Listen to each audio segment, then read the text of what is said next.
Today we're going to demonstrate the Museum Planet Tour app on the Apple iPad. We'll assume you've already downloaded the main app. It shows up as a green globe with Museum Planet underneath on your Apple homepage. To open the app, it will open in the vertical position. We won't rotate the machine, we could, but we'll just let it open sideways. It'll right itself once it's finally open. You see the spinning, and now it opens, and we're going to switch. I'm going to boop that, and there it goes. So it opens into the store. It says library, but to go to library, you tap library. You're in the store now. This is a scrolling list of the tours you can buy. Right now, we have all of historic New York City and all of Venice, Italy. Spain is coming very soon. Spain is up as a beta with no picture.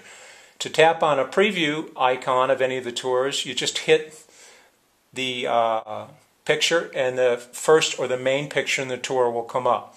Now we'll assume you've already downloaded some. You buy these tours in app as you buy any other app, and then you enter your code for Apple, and you then download it. They download in app only over Wi-Fi.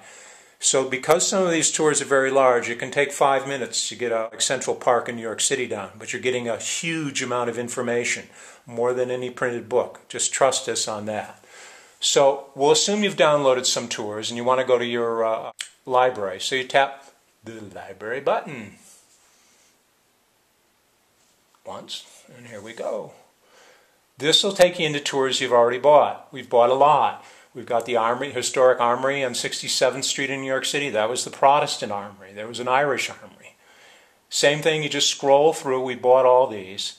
And maybe we'll start with, what are we going to show today? Maybe Central Park. So we'll go down to Central Park in New York City. You just tap on it.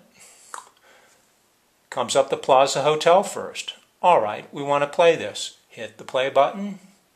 Hope our sound is on. It has sound. Central Park occupies 843 acres in the center of Manhattan. The sound is controlled off the sound button. Street on the north, Central Park South on the south. I'm going to stop for a minute just to show a few of the features. There's two buttons. One is a pause button, and it will stop the sound and bring it up exactly where you left off, or there's an actual stop button. You can also mute it. The sound button will mute the sound if you don't want to hear it. You can control it on the machine or on the mute button. Every picture is expandable. Pretty good size. Then you can take it back. It advances automatically when you're playing it. And there's another feature we have. This is a scrolling index, so you can jump around anywhere on the tour you want. You can also get rid of the scrolling index. You hit the T button once, the scrolling index goes away.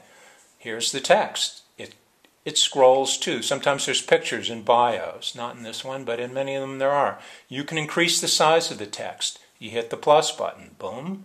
Boom again. Gets pretty big. Or you can decrease it. Now let's say you don't want to hear the narration and you don't want to read the text. You just want to look at the pretty pictures. Hit the tap button.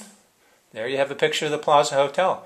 But you can get a pretty big picture of the Plaza Hotel just by swishing your fingers. And excuse me, it's no longer really a hotel. It's a rich co-op for billionaires. Most of us can't afford to live there. I'll hit the tap button again. Brings back us to the original position. Now I'll hit the start button. We begin our tour of Central Park and vicinity. Well, we already sort of heard that. We'll jump ahead. Pulitzer Fountain. The Pulitzer Fountain was donated to the city by Joseph Pulitzer, the publisher.